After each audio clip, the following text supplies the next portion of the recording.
What's it like to finally get the match ball for Arsenal? Yeah, it's a great feeling. I think obviously just want to say a big thank you to my teammates. Had some really good assists today, so yeah, I just had to be in the right place. And like I said, it's great to get my first hat trick for Arsenal in the senior team.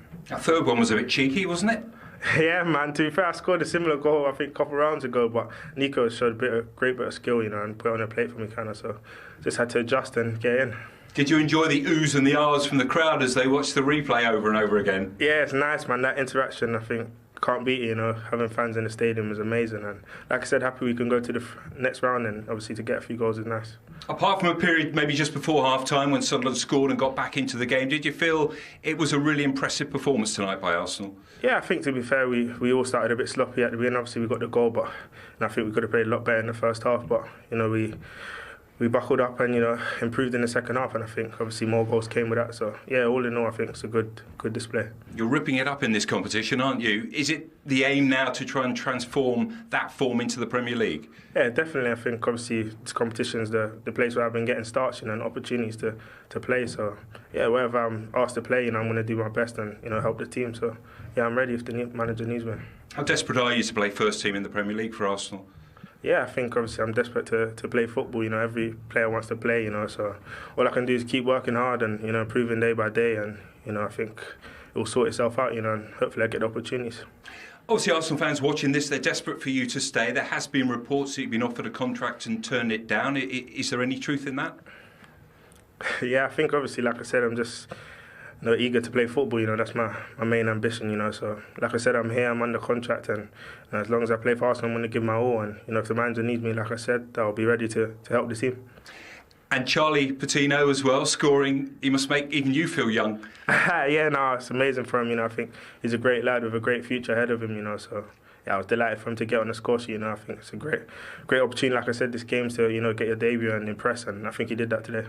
And into the semi-finals, it's a competition you can win, and you're in a good position now.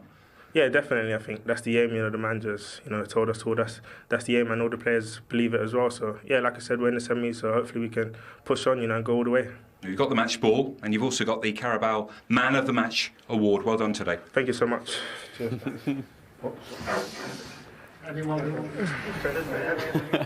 Eddie Nketiah ripping it up, according to Guy Havard. Did very well indeed, didn't he? The match ball and the man of the match. Paul, you wanted to see performances from players that have come into the side. 9 changes tonight. Safe to say you got what you wanted? Very much so. Credit to Arsenal. I thought, I think the name of the game is when you've got a team coming from League One to the Emirates playing against a Premier League team, you want them to get back on the coach or the train and they go, wow, they're good.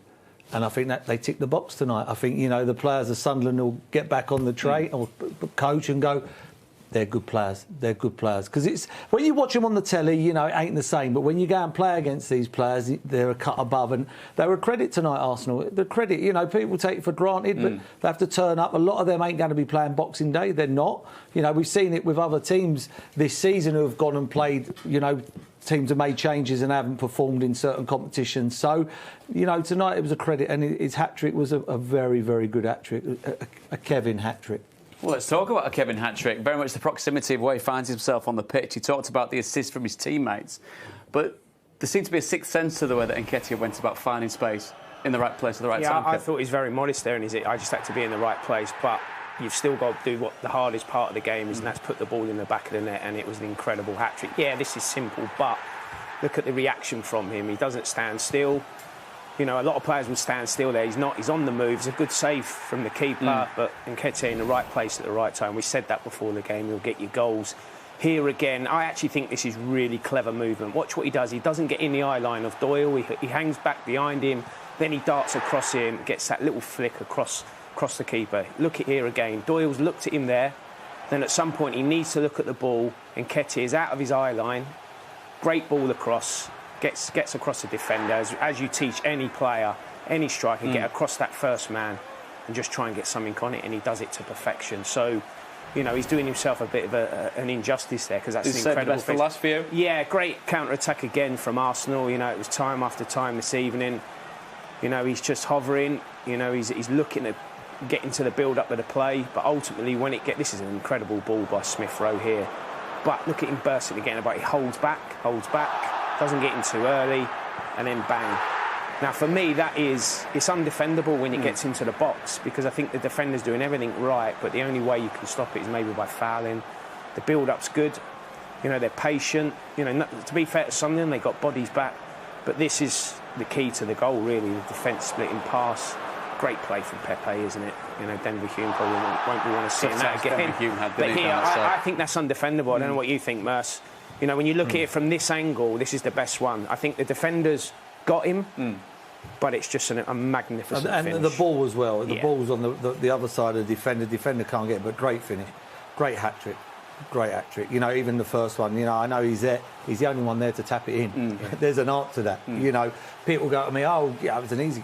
No one. He's not pushing anybody out. You look by being in the right place. He's not pushing anybody out the way to get there. Yeah. You know, for me, they're your bread and butter goals. Them ones, that goal's a special goal. The other ones are your bread and butter goals. You know, if he goes on and gets 150 goals in his career, 100 of them are going to be like the first one. We heard him talk there, and he talks about just wanting to play football. Given the Aubameyang situation, Lacazette's out of contract. Eddie was asked there about his contract situation. Is he in a position now, between now and the end of the season, take out the possibility of what might happen in January, of being a first choice in the league side for Arsenal? I think that will be up to Arteta. I think in training, I think that this is a bit different today. No disrespect to Sunderland, it's a League One team. You know, this is not the Premier League. But I liked his interview. He was honest. He said, you know, I have been offered a contract, but I want to play football. My advice to be a 53-year-old who was here for 14 years, I'd say stick here. Stick here for 2-3 more years. Even given the age that he is? Yeah, he's a kid. He's a kid. He's got plenty of years left. He'll only get better and better. I think this is a place, you know, you weigh it up, you go somewhere else, half Premier League team, you're sitting playing on scraps, working on scraps, going away games, not even getting a shot on target. You've got to weigh all that kind of stuff up. You know, I know he wants to play football now. Of course he does. There's not a lot of 20-year-old kids leading the line in the Premier League at the moment, and that's the way I would look at it. I would look at it that way. It's easy for me to sit here and say that at 53. That's the benefit of hindsight, exactly, isn't it? exactly. But yeah. as I would say, for me, this kid's a good player. He should have faith in his ability that he will be a star for Arsenal. Just stick around. Pepe was another player that came into the starting 11. Also had a very, very good game, tormenting Denver Hume down the right-hand side. But he was also in amongst the goals. And again, Paul, it seems to be a key factor of the way that Mikel Arteta's turned this season around for Arsenal. The wider parts of the pitch, they really are dangerous from, aren't they? Yeah, they are. But the thing is his confidence. Though his confidence. Look, Cedric wants to make that run. You know, the start of the season, first 3 games they lose. No one's making them runs. Everybody's getting forward now. You know, this was Pepe's 9 out of 10 game. You know, I want to see next week he gets 7 or 8 out of 10, and that's what's been happening. But today, outstanding. I mean, the left back will he'll probably be having nightmares. You know what I mean? He'll do well to sleep tonight, the poor lad. But he's come up against a £70 million player. You know, and I suppose the cynic would say he should be doing that more often than he should. You should. Of course you should. But you know, that's the thing. He has to. I said at the start, you know, he's got to be 7.5 every week, not 9-4. You know, he's got to be consistent, and that's why he's not in the team at the moment. And the youngsters have taken him over. Pepe heavily assisted. Charlie Patino, Paul mentions youngsters, 18 years old, scoring on his debut for Arsenal. Kev, cast your mind back to your very first goal. How does it feel?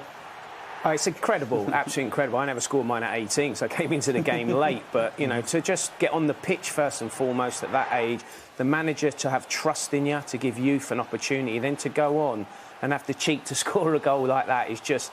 I love seeing things like this. I wouldn't be encouraging him to celebrate like that too much because of the knees. He's got an 18-year-old kneecap. Well, he has, yeah. He won't right. be doing that when he gets to 28, let's put it that way. But, yeah, credit to the player. You know, it's a dream come true. Sort of took the limelight off of Nketiah. He's probably seeing that aim and thinking, what's going on? But, no, it's great to see. And, you know, as Merce said, off air, he said they've got a great academy and you can see that with the players that are coming through. They're getting coached well, obviously. And going back to Nketiah, you know, I'd be the same. I'd sign a contract because things are happening here. The great thing for Patino as well, just to make us all feel very old indeed, born in 2003, the year of the Invincibles. Wow. Yeah, I mean, you know, you hear great things with this kid. I mean, and fair play to Luton. You know, you hear he come from Luton's academy, so a lot of credit's got to take them to them. You know, he'd have been there at a young age, you know, and learnt the game at a young age there, and then Arsenal have come on and taken it over. But there's some good things happening at Arsenal. So young players, You imagine if Nketiah gets in the team and then all of a sudden you've got Smith Rowe on one side, Saka on the other, or Martinelli and Smith Rowe dropping back. I mean, them 4 players and the young lad Charlie could be for the next 5, 6, 7 years at Arsenal. This could, who knows? It could be the next Man United. Does that bring a squad and a group of players back towards the fans? We talk and we hear about the disciplinary issues, of course, with the club captain. So does that mean then, in these slightly choppier waters, that keeps the fans on side for Arteta, given how good a job he's turned this season into? Yeah, I think so. But I think when you've got young players like I've just reeled off here, comes inconsistency. These players are going to have their great moments and then they're going to have little dips. We've all had them, haven't we? And that's going to be the problem. But because they're local lads and they're young lads, the fans stick with them a lot longer. But it's just trying to get that consistency. I think this season they'll be fighting for top 4. They're in a semi-final. No Europe. Want to get in Europe next season. And all of a sudden, in 2-3 years, the lads I've just reeled off there, they have 200-300 games under their belt, or 200 Premier League games, and all of a sudden, this Arsenal team might become the Arsenal again, which we all hope. Cracking entertainment here at the Emirates. Cracking entertainment over